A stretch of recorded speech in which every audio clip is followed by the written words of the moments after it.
오늘 저는 베드로전서 4장 7절로 11절 말씀을 중심으로 임직 예배를 당하여 우리가 어떤 봉사자의 자세로 하나님께 충성해야 될까 말씀을 나누도록 하겠습니다.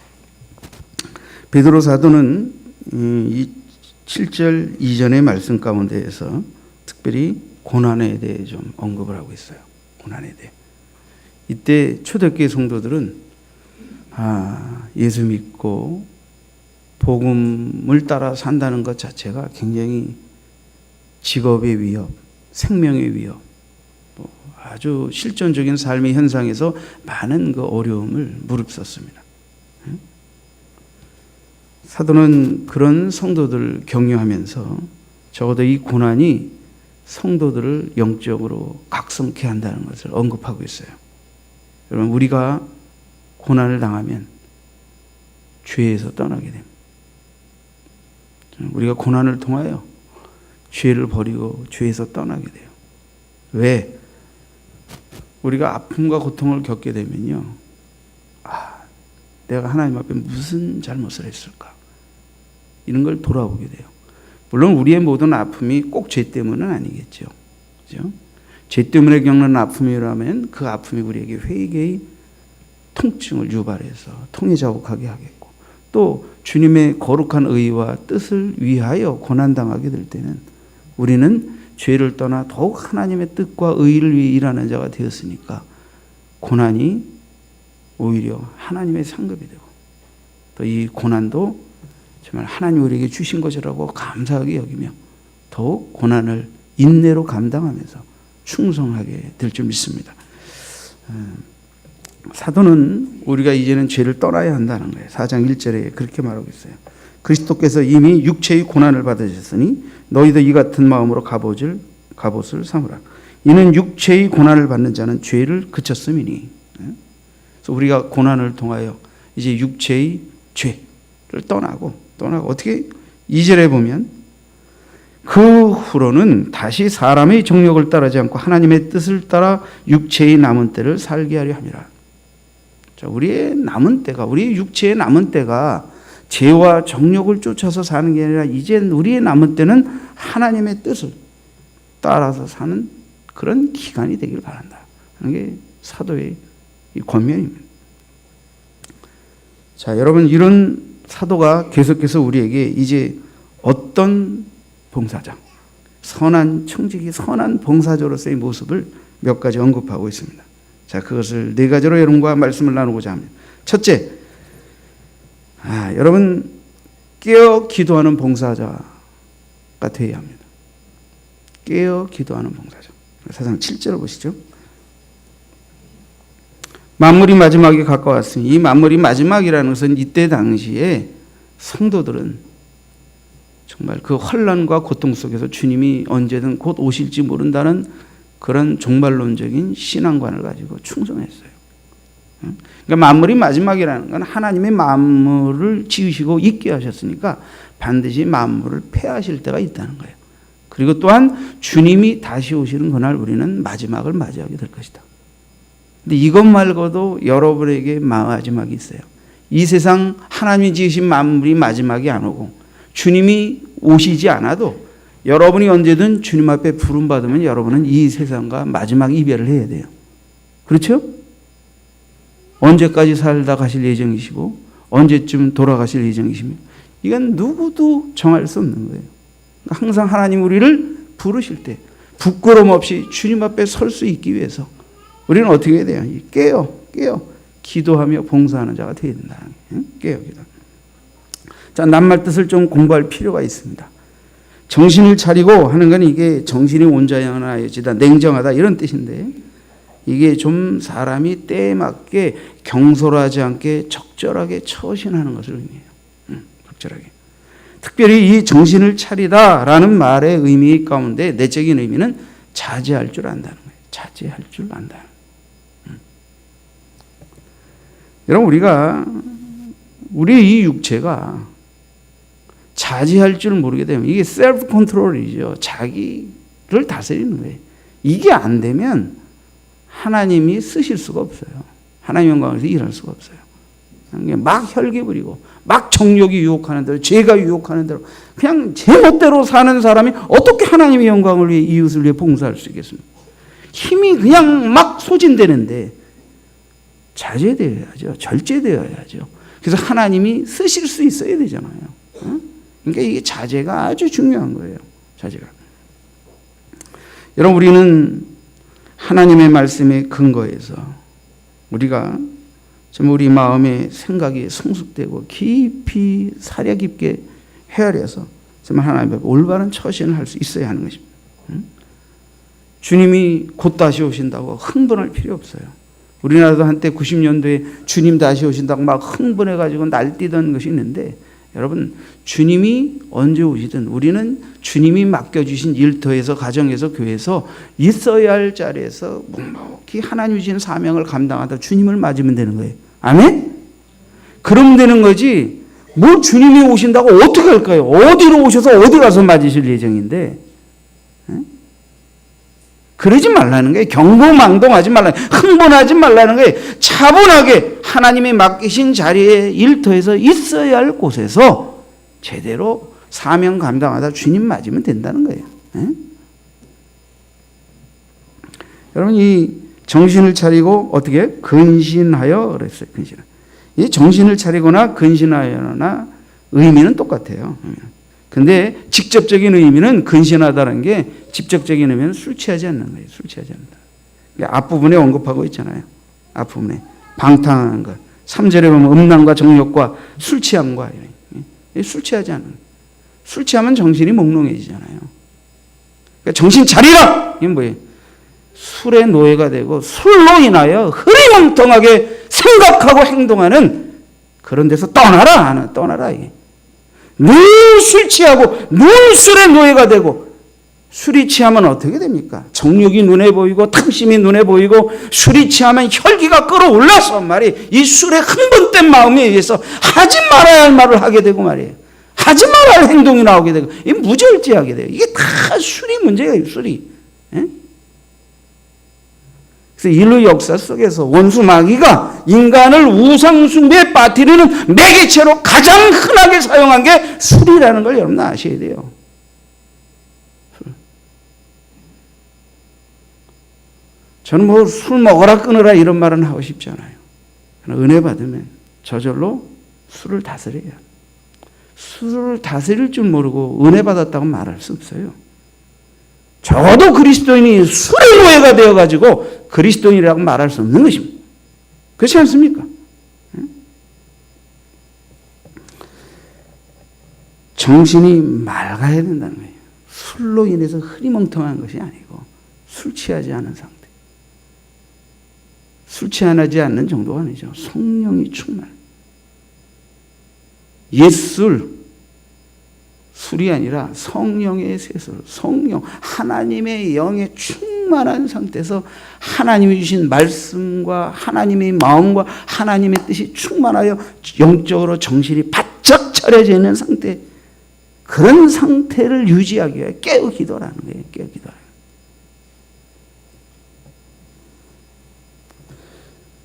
여러분, 우리를 방탕하게 하는 게 뭡니까? 저 앞절을 한번 보시죠. 3절을 보세요. 3절. 너희가 음란과 정욕과 이건 성적인 죄악이죠. 음란은 이제 외적으로 말 그대로 이 정욕을 따라 행한 것을 말하고, 정욕은 그런 음란한 행동을 하도록 만드는 내적인 탐심을 말하는 거예요. 탐심을 말하는. 그 다음에 술 취함과 방탕과 향락과. 술 취함과 방탕과 향락. 술 취함이라는 말은 술 플러스 중얼거리다라는 합성어예요. 그러니까 술 취함은 뭐예요? 술 먹고 중얼거리는 거예요. 어떻게 술 취한 사람들이 중얼거리고 헨소리 또 하고 1시간 떠들고 2시간 동안 그런 거 술 주사하는 거 받아보셨어요?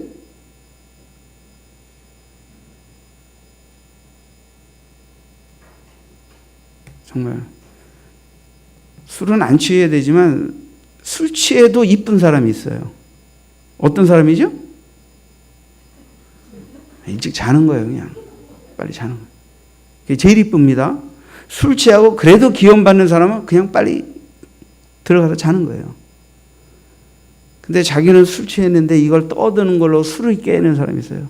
떠들면서 술에서 깨어나려고 하는 사람이 떠드는 소리를 옆에서 듣는 것은 고역입니다. 힘든 거예요. 이게 힘든 거예요. 응? 저도 이걸 많이 해본 게 아니고 많이 겪었습니다. 더 이상은 묻지 마세요. 왜냐면 우리 아버님도 술을 옛날에 꽤 자셨었고 돌아가셨지만 우리 교회 형님들도 술 꽤나 즐기셨었기 때문에 옛날에 많이 겪었어요.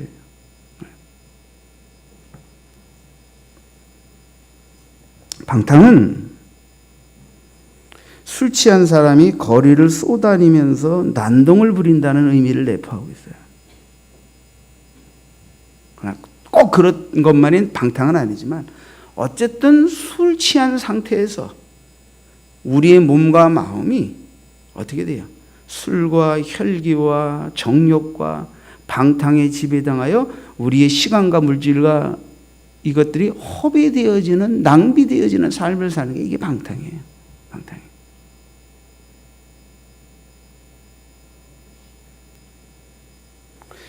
술 취한 사람들이 술이 취하면서 격하게 길거리에서 고함을 질러대고 얼마 전에도 노숙자 한 분이 술 취했는데 앰뷸런스에 실려서 이 병원 저 병원 했는데 전부 안 받아줬죠. 첫 병원에 갔는데 전에도 왔다가 병원에서 너무 난동을 부렸다는 걸 알아가지고 받아줘. 여러 병원을 돌아가면서 119가 2시간을 헤매다가 원래 병원으로 갔는데 그래갔는데 실했는데 그 다음날 죽었어요. 그래서 지금 이게 수사가 진행되고 있어요. 불황자든 노숙인이든 지금 생명이 위태로운 상황에서 병원에 옮겨지면 일단 병원은 1차적으로 이 사람이 치료비를 낼 수 있느냐와 상관없이 치료해야 할 의무가 있어요. 당연한 거 아닙니까 그거는? 근데 쉽지 않잖아요. 지금 이 세상의 현실이. 거기다 병원에서 몇 번이나 난동 부린 전과가 있는 사람을 병원에서 이게 물론 그 사람이 그렇게까지 되기엔 또 많은 인생의 여러 가지 상처와 아픔과 좌절감이 그렇게 만들었겠지만 어쨌든 이게 술 취하면 사람을 이렇게 사람답게 살지 못하게 사람답게 살지 못하게. 연락한다는 것은 술잔치를 베풀며 즐기는 걸 말하는 거예요. 술잔치도 조금 있고 또 교양 있고 고상하게 즐기는 분들은 이렇게 혼자 술 취하고 길거리에서 소리 꽥꽥 지르면서 또 이런 식으로 술은 먹지는 않죠. 조금 더 저은잠 이렇게 칠 듯 안 칠 듯하고 먹으면서 또 좀 품 있게 많은 사람들을 초대해서 술 잔치 자리를 통하여 또 자신의 위신을 드러내고 이렇게 뭔가 성공을 과시하고 이렇게 하면서 뭔가 또 하지요. 어쨌든 이것도 다 성경이 얘기한 거예요. 연락한다. 응? 연락한다. 그러니까 우리가 돈 벌고 성공한 것으로 술잔치를 크게 거나하게 베풀어서 자신의 성공과 위세와 이런 것들을 과시하면서 이것이 이웃의 유익을 위해 무슨 의미가 있습니까? 자기를 위한 것이지. 사실은 자기를 위한 것 아닌가. 사람들은 술을 즐기다가 결국 인간의 존엄성을 스스로 상실하게 됩니다. 그리고 추한 모습으로 타락해 가면서 살아가게 됩니다. 그러니까 사도께서는 정신 차리라. 정신 차리. 그러니까 정신 차리라는 직접적인 것은 참 수치하면서 정욕에 취하면서 세상에 취하면서 그렇게 흐릿하게 사지 말고 이제는 우리가 하나님의 사람이니까 진리 안에서 우리 육체에 남을 때는 정욕을 쫓아 사는 게 아니라 이제는 하나님의 거룩하신 뜻을 쫓아 정신 바짝 차리고 살 수 있도록 깨어 기도해야 된다. 깨어 기도해야 된다. 응? 저는 여러분에게 이렇게 말씀드리고 싶어요. 담배를 못 끊었다. 술을 못 끊었다. 끊어라. 이거보다 주여 아직 담배를 못 끊었습니다. 끊게 해주세요. 이거 몸에 해롭다는 거 아는데 잘 안 끊어지네요. 도와주세요. 그렇게 굽히세요. 그러다 보면 하나님 어느 날 끊어주실 겁니다. 술, 주여 이거 끊어야 되는 줄 아는데 아직 이게 절주가 안 되고 끊어지지 않습니다. 주여 도와주세요. 최소한 끊느냐 못 끊느냐는 문제가 아니라 끊어야 되겠다는 의지를 내 의지대로 안 되면 주님께 고백하고 도와달라고 최소한 이렇게 하면서 나가란 말이에요. 응? 그죠? 요즘엔 우리 자라나는 청소년들도 성장 과정에서 술이나 담배 유혹을 받게 되는데 우리 아이들도 이런 유혹을 받지만 이것을 이기게 해달라고 기도할 줄도 알아요. 우리 아이들도 할 줄 아는데 어른들은 어떻게 할 거예요? 응? 여러분, 적어도 우리가 하나님의 영광을 위해 봉사한다고 하게 될 때 하나님이 우리에게 주신 힘, 능력, 시간, 마음, 육체에 남은 때가 너무 방탕하고 정욕을 쫓아 흐릿하게 이렇게 허비되는 상황에서 어떻게 하나님의 영광을 위하여 절제해야 함, 자제해야 함. 그리고 우리의 육체에 남은 때 우리에게 하나님이 허락하신 은혜를 의의 도구로 헌신하여 드려서 사용될 수 있도록 해야 됩니다.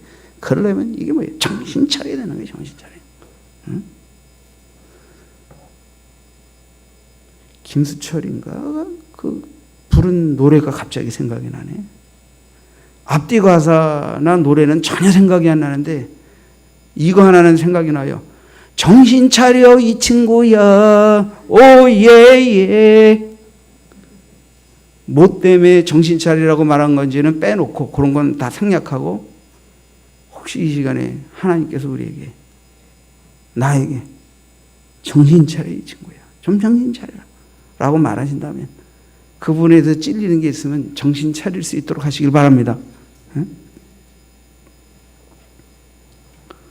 여러분, 그러면 정신 차리고 기도하라고 한 이유는 여기서 두 가지는 꼭 기억하세요.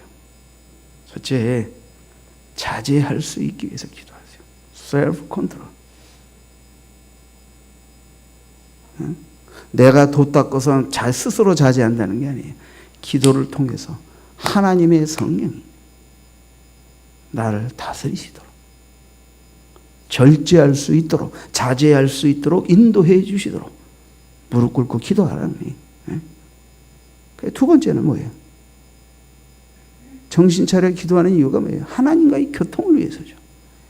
하나님과 교통이 돼야 뜻도 오고 응답도 오고 인도도 받을 수 있는 것이지 하나님과 영적으로 교통이 끊어져 있고 그게 원활하지 않는데 뭐 어떻게 하겠다는 거예요? 뭘 봉사하겠다는 거예요?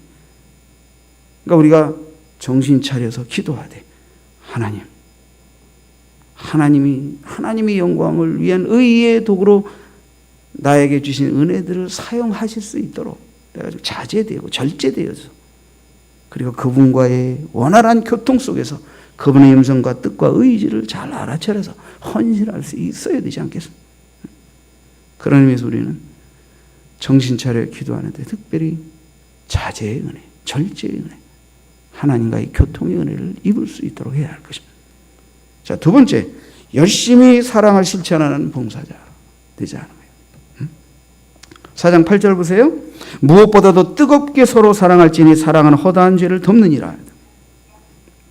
자, 이 말 뜻을 요약하면, 자, 이 뜨겁게 서로 사랑하라. 뜨겁게 사랑하라는 건 뭐, 이게 사랑의 열심을 말하는 거죠. 사랑을 미지근하게 적당하게 하지 말고 정말 뜨겁게 하라는 거예요. 열심히 하라는 거예요. 그런데 어떻게 해요? 하다 말다 하지 말고 지속적으로 하라는 의미도 있는 거예요. 그러니까 뜨겁게 하되 계속 지속해서 하라는 거예요. 지속해서. 근데 우리가 사랑을 할 때 정말 어려운 게 뭐예요? 내 기분이에요. 내 기분. 내 생각이에요. 내 감정이에요. 내 마음이에요.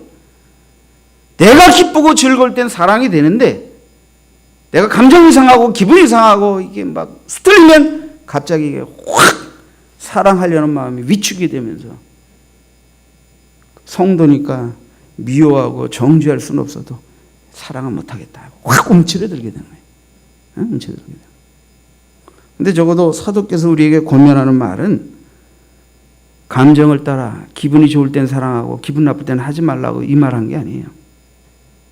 더 적극적인 열심히 계속되는 사랑을 해야 되는데 사랑을 하지 못하게 만드는 것은 어떻게 해야 되느냐? 허다한 죄를 덮어가면서 사랑하라. 허다한 죄를 덮어가면서 사랑하라. 마음이 안 드는 것, 마음 상하는 것, 내 뜻과 맞지 않는 것, 내가 좀 싫은 사람도 그 싫은 것, 허물, 못마땅한 것들을 다 사랑으로 덮어가면서 그럼에도 불구하고 사랑하라는 거예요. 이걸 말하고 있는 거예요. 그러니까 봉사라는 게 섬기는 건데 내 입맛대로 사랑하는 게 사랑입니까? 내 감정대로 사랑하는 게 사랑입니까? 성령의 사랑, 하나님이 우리를 향하여 부어주신 사랑은 그렇게 사랑하는 게 아니에요. 자, 성경 구절 하나를 좀 여러분들에게 이해를 들어볼게요. 누가복음 6장 31절, 32절에 보면 제가 찾아 읽겠습니다. 남에게 대접을 받고자 하는 대로 너희도 남을 대접하라. 남에게 대접을 받고자 하는 대로 남을 대접하라. 이 대접이라는 것은 남이 내게 이렇게 해주기를 원하는 그것을 말해요. 남이 내게 이렇게 해줬으면 좋겠다라고 생각하는 것을 기대하면서 섭섭해하는 것이 봉사가 아니고 그런 마음을 먼저 실천하려고 하는 게 진정한 의미에서 봉사다. 자, 32절에 보면 너희가 만일 너희를 사랑하는 자들만 사랑하면 칭찬받을 것이 무엇이냐? 죄인들도 사랑하는 자는 사랑하느니라. 그러니까 죄인들도 못된 사람도 자기를 사랑하는 사람을 사랑할 줄 안다 이거예요. 그러니까 진짜 성령의 사람, 예수의 사람, 진리의 사람, 하나님께 부름받은 봉사자가 봉사하는 태도는 날 사랑해주는 사람을 사랑하는 수준이어서는 안 된다는 거예요. 그거는 세상에 예수 믿지 않는 죄인도 자기가 사랑받으면 사랑 줄 줄은 그 정도는 다 한다 이거예요. 근데 우리가 성도가 돼가지고 내 마음이 안 된다고, 내 감정이 상한다고 사랑 안 하겠다. 이건 아니라 이건 아니라 이건 세상에 죄인도 그 수준은 안다 이거예요. 그러니까 끼리끼리 입맛대로 사랑하는 이 수준의 사랑을 뛰어넘어서 그럼에도 불구하고 in spite of love, 그럼에도 불구하고 사랑하는 그 사랑을 하라고 사도께서 이걸 부탁하는 것이죠. 이걸 부탁하는. 저는 어때 이런 생각이 들어요. 저도 성격이 좀 강해서 내 생각이 못마땅하고 이게 탁 트면 그냥 확. 제가 예수 믿기 전에 그랬어요. 예수 믿기 전에 저는 약속한 것을 한 번만 어기면 그냥 끝내버렸어요. 관계를. 그런 정도로 강했어요.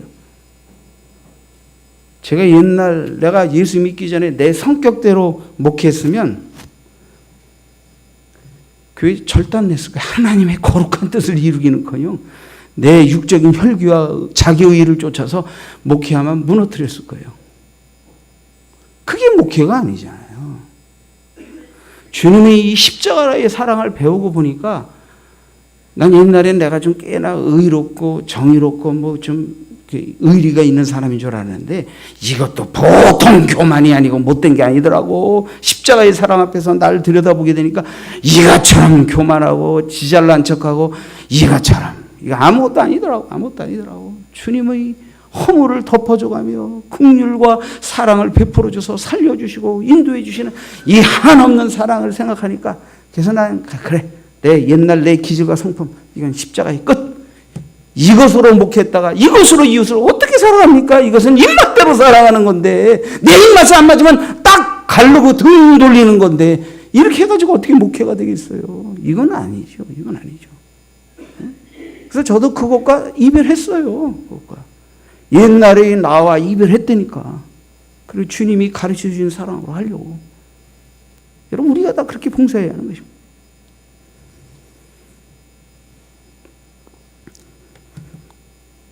어느 목사님이 미국에서 어느 목사님 레스토랑에 식사를 하러 갔어요. 거기 음식을 나르는 친구가 음식을 접시에다 툭툭 놓고 굉장히 불손하게 그래서 좀 불쾌했는데 이렇게 또 딴 데 서빙하는 걸 보니까 딴 데다가도 툭툭 하는데 이 친구가 뭔가 기분이 나쁜 게 있는지 행동거지나 뭐에서 뭔가 이게 틱틱거리는 게 계속 이렇게 쳐다봤어요. 그래서 이것을 지배인을 불러서 시정을 시키고 야단을 치까 그러다가 이분이 기도하다가 그게 아니다. 그래서 일단 식사를 했어요. 미국은 또 모르던 게 팁을 놔야 되잖아요. 근데 그분이 자기 테이블에다가 팁을 듬뿍 놓고 나왔어요. 근데 서빙하던 친구가 이렇게 보니까 손님이 큰 돈을 놓고 나가신 거 잊어버리고 가신 거 같거든요. 그러니까 그 돈을 주워가지고 손님 여기 돈을 안 가지고 가셨습니다 이런 거예요. 왜냐하면 평상시 자기들이 받는 팁하고는 비교할 수 없는 돈을 놨거든요. 근데 그 목사님이 아니요, 당신이 뭔가 힘든 일이 있는 것 같아서 내가 좀 당신에게 듬뿍 팁을 놓았어. 이것은 당신이 가져도 돼요. 그랬어요. 그랬더니 이 친구가 멍해지면서 눈물을 흘리더래. 손님, 죄송합니다. 사실은 제가 어제 이혼을 당했습니다. 울더래요. 그리고 그분이 목사님인데 그 다음에 그 영혼을 어떻게 매만지셨겠어요?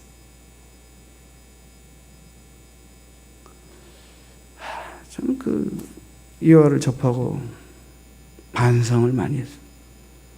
정말 우리가 어떤 사람이 까칠하고 어떤 사람이 그렇게 할 때 어떨 때는요, 우리가 내가 지금 좀 불손하게 행하고 기분 나쁘게 행하는 게 나를 향하여 기분 나쁘고 꼭 나를 향해 못마땅해서 그렇게 한 것이 아닌 전혀 다른 어떤 것으로 인해서 지금 내가 뭔가 마음이 화가 나고 마음이 섭섭하고 뭐가 마음이 풀리지 않은 상태에서 전혀 상관없는 사람에게 예의 없이 불손하게 말하고 행동한 것이 되어버린 경우들이 있을 수가 있어요. 이게 우리 지체들 간에는. 그때 우리가 말이 이러면서 그냥 그대로 기분 나쁘게 그대로 받아버린다든지 받아치진 않아서도 꽁 하고 그냥 그래 안 보면 이러면 이때부터 이게 문제가 생기는 거예요.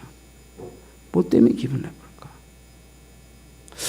저 사람과 나 사이에 뭐 특별히 지금 이렇게 기분 나쁜 것을 주고받을 만한 이유는 없는데 혹시 또 부부싸움 했나? 혹시 직장에서 혹시 뭐 요즘 폭폭한 일이 있나?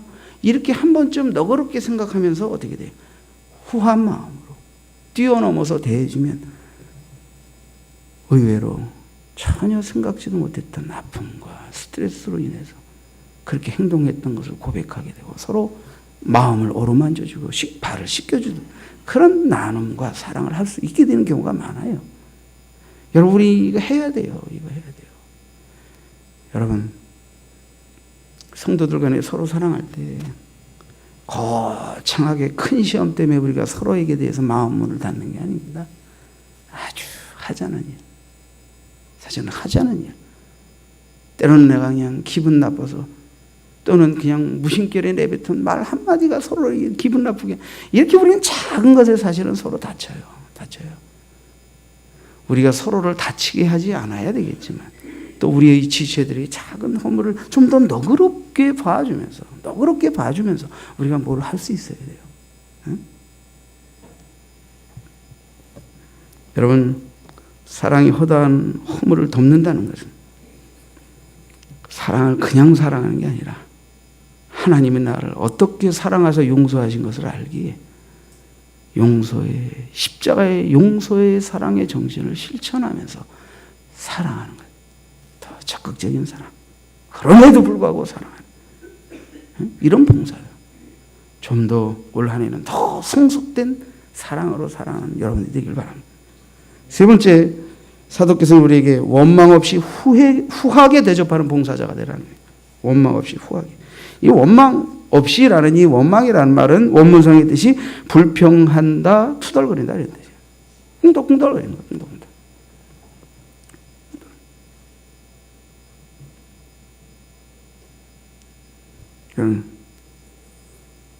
우리는 너무 자주 쉽게 꿍떨거린다. 꿍떡꿍떡. 우리가 이 불평의 영, 원수마귀가 이 불평의 영으로 출애굽하여 광야에서 이스라엘 백성들을 거기서 실패케 하고 무너뜨린 그 사탄의 영의 역사가 어떤 영인지 아세요? 이게 투덜거리는 영입니다. 여러분 아셔야 돼요.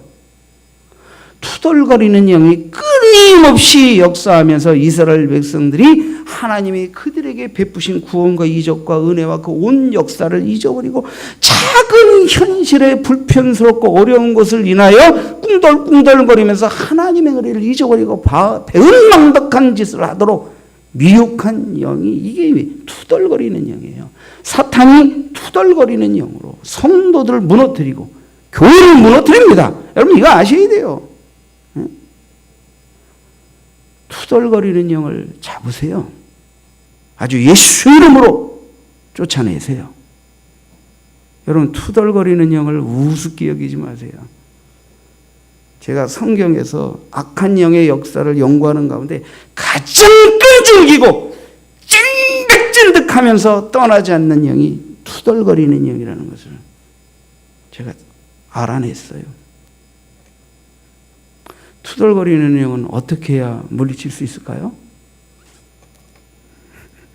투덜거리는 영, 나사렛 예수처럼 물러갈지어다 물러갈지어다 계속 외쳐보세요. 계속 쫓아내야 돼요. 평생 쫓아내도 다 못 쫓아내요. 투덜거릴 일을 놓고 주여 감사합니다. 범사에 감사하며 있는 그들을 받아들이고 감사하면요. 투덜거리는 영이 더 이상 그 사람을 향해 역사할 수가 없어요. 투덜거리는 영을 쫓기도 해야 되겠지만 보험사에 감사함으로 더 이상 투덜거리는 영이 내게 효력을 발생할 수 없도록 완전히 무력화시켜버리시길 바랍니다. 자, 그러면 원망 없이 더 접대하라는데요. 자, 서로 대접하기를 원망 없이 하고. 원래 이 초대교회 때 이 말의 배경은요, 전도자들이 복음을 위해 일할 때 그들이 예수 믿는다는 것만으로도 직업적으로, 환경적으로, 또 뭐 가문적으로 얼마나 많은 핍박과 어려움이 있었는데 또 복음을 위해 일하는 자들이 그때는 얼마나 가난했어. 먹을 것과 잠잘 것, 필수적인 것조차 보장받지 못한 상태에서 복음을 들고 다니면서 일했어요. 그러니까 성도들이 그들도 어렵고 가난하지만 이런 순회 전도자들이 교회, 가정교회, 집에 왔을 때 그들을 재워주고 먹여주고 환대해야 된다는 거예요. 이게 직접적인 이유는 사실 이것입니다. 복음을 위해 일하는 자들을 환대하는 거예요. 지금은 물론 옛날보다 많이 환경이 좋아졌지만, 좋아졌죠. 자, 복음을 위해 일하는 분들뿐 아니라 우리는 하나님의 사랑으로서 모든 이웃을 환대해야 합니다. 환대해요. 환대한다는 건 뭐예요? 꿍덜거리지 말고, 속으로는 꿍하지 말고, 속으로도 기쁘게 환영하면서 즐거움과 자원함으로 접대하라는 거예요. 그러니까 마음에서부터 기뻐하고 즐거워하며 우러나오는 마음으로 잘 후히 접대하라는 거예요. 사도께서 이것도 사실은 사랑의 표현이죠. 사랑의 표현이죠. 요한 3서에 보세요. 가이오는 사도께서 사랑하는 가이오. 네 영혼이 잘된 것 같이 범사가 잘되고 강건하기를 원한다.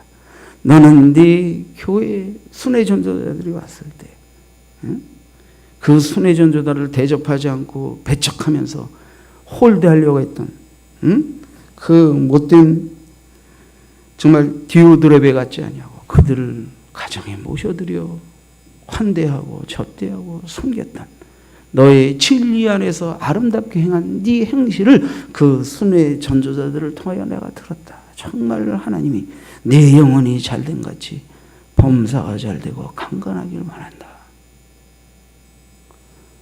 자, 요한 3서 2절의 말씀의 뉘앙스는 이런 가운데 기원으로 베풀어진 말씀입니다. 이걸 더 이상 너무 확대하고 이렇게 너무 강조하면 안 돼요. 이거 이상도 이하도 아니에요. 네가 정말 영혼이 잘 되어 있구나. 네가 혹시 몸이 약한지 모르겠는데 몸도 건강하게 말한다. 이렇게 하나님의 영광을 위하여 주의 뜻을 행하는 너에게 하나님의 범사에도 풍성케 하셔서 더 하나님이 기뻐하시는 일에 풍성하게 잘 감당하는 축복받는 장로 되기를 원한다. 그렇게 축원한 거예요. 여러분도 이런 가이어처럼 장로 요한이 가이어에게 이렇게 축원한 것처럼 주의 종에게 이런 축원을 듣는 성도가 되기를 축원드립니다. 여러분, 디오드레베는 푸대에 접혔어요. 진리를 위해 일하는 자들을 푸대에 접혔어요. 푸대 접하는 것은 뭐 소홀히 대접하는 것도 있겠지만 냉대하고 박대하는 것도 포함돼요. 냉대했어요. 박대했어요. 그러지 말라는 거예요. 그러지 말라. 자, 시간이 많이 가서 마지막 마무리를 해야 될 것 같습니다. 네 번째는 뭐라 했어요? 은사를 잘 발휘하여 봉사는 봉사자가 되자. 은사를 우리는 봉사할 때 받은 바 은사대로 봉사하는데 받은 바 은사를 사장시키고 묵히는 성도가 아니고 받은 은사를 최선을 다해서 잘 발휘함으로 인해서 또 은사 안에서 잘하고 은사가 더 깊어지고 또 은사가 더 능력 있게 되지고 이렇게 해서 어떻게 돼? 하나님의 영광을 위해 교회의 유익을 위해 쓰일 수 있도록 하는 그런 봉사자가 되어야 된다는. 그래서 사도는 우리에게 각각 은사를 받은 대로 각양 은혜를 맡은 선한 청지기 같이 봉사를 하세요. 그러니까 우리는 그냥 봉사하는 게 아니라 받은 바 은사대로 봉사하는 거예요. 그리고 은사를 받았으면 그 은사는 절대적으로 하나님이 주신 것으로서 나를 위하여 주신 게 아니라 지체들을 위해, 교회를 위해, 하나님의 영광을 위해, 하나님의 나라를 위해 사용하도록 주신 것이니까 반드시 받은 은사는 나의 유익을 위하여 준 것이 아니라 하나님의 영광을 위해, 교회의 유익을 위해 하나님이 주신 것이니까 이것을 다시 어떻게 되돌려서 나누어줘야 한다. 나눠주는 게, 받은 바 은사를 다시 나눠주는 게 뭐예요? 그게 섬기는 거죠. 그게 은사에 대한 책임을 다하는 거예요. 그게 베푸는 거예요. 그게 대접하는 거예요. 그게 사랑하는 거예요. 선한 청지기는 악한 청지기가 있으니까 선한 청지기가 되라고 했겠죠. 악한 청지기는 은혜와 은사를 받았는데 이기적이고 은사를 주신 분의 목적과 뜻을 따라 순종하지 않고 그 은사를 사장시키는 거예요. 그럼 안 되죠. 하나님 우리에게 주신 많은 다양한 은사가 있는데 그 은사를 교회의 유익을 위해, 그래서 하나님의 영광을 위해, 그래서 하나님의 나라가 확장될 수 있기를 위해 적극적으로 활용하라는 거예요. 적극적으로 활용하라는 거예요.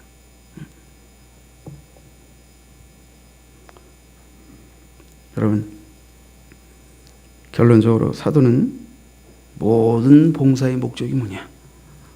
이렇게 정신을 차리고 기도하고 열심히 사랑하고 후하게 대접하고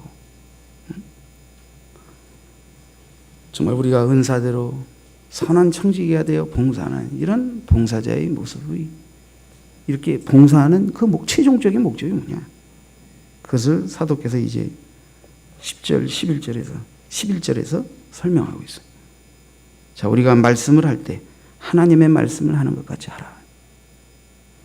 우리가 모든 말을 할 때 하나님의 말씀에 근거해서 하나님의 말씀을 실천하고 하나님의 말씀을 지키고 하나님의 말씀의 뜻대로 행하는 것처럼 말하고 행하라는 거예요.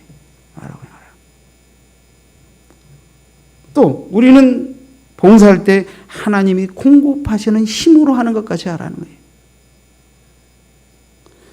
하나님이 공급하시는 힘이라는 것은 하나님이 아낌없이 준다는 뜻이에요. 하나님이 영광을 위해 일하려고 하는 자가 현재 내가 갖고 있는 힘으로만 하는 게 아닙니다. 내가 갖고 있는 힘과 은사에 비해서 더 많은 비전과 헌신의 뜻을 가지고 하고자 할 때 하나님은 그것을 충분히 감당할 수 있도록 아낌없이 힘을 부어주신다는 것입니다.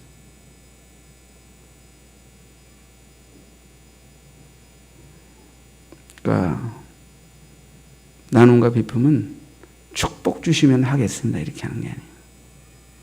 잘 살게 해주시면 헌금하겠습니다 이렇게 하는 게 아니에요. 우리 안에서 주신 은혜와 은사를 따라서 하나님의 거룩한 뜻과 소명이 우리 안에 불타오르면 내가 그것을 할 힘이 있으면 힘대로 하되 힘이 모자랄 때도 그 주의 사랑에 간절하시기 때문에 하고 싶다면 기도하고 능을 달라고 기도할 때 하나님이 그것을 감당하도록 은혜도 힘도 은사도 물질도 능력도 맡겨 주실 줄 믿습니다.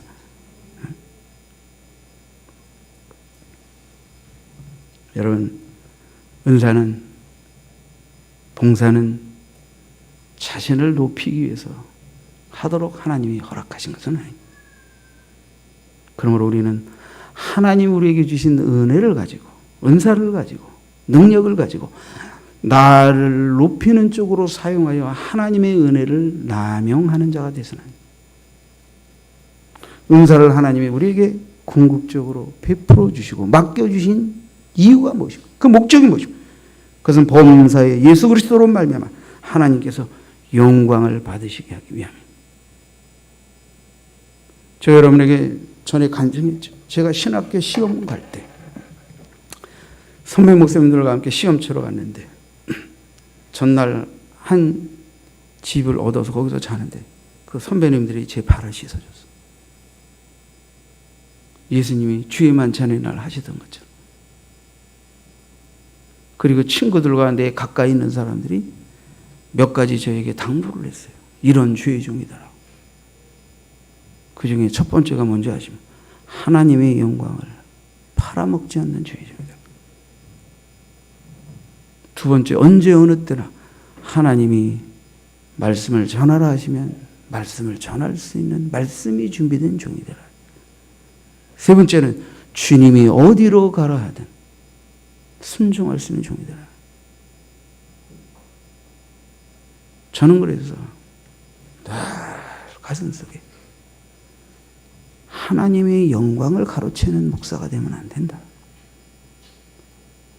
나도 그러니까 성도도 하나님의 영광을 드러내는 성도가 되게 해야지. 하나님의 영광을 가로채고 하나님이 주신 은혜와 은사와 능력을 가지고 자화자찬하며 스스로 자기를 높이는 어리석은 성도로 키워서는 안 되겠다. 그게 지금 목회의 아주 중요한 제 철학입니다. 하나님의 영광을 위하여. 하나님의 영광을 위하여. 무엇을 하든 언제 어느 때든 하나님의 영광을 위하여 하면 되는 것입니다. 그럴 만한 믿음이 우리에게 있으면 그 사람은 벌써 하나님께 많은 은혜와 은사와 봉사의 책임 앞에 부름받은 것입니다. 이런 봉사자가 되십시오. 기도하겠습니다.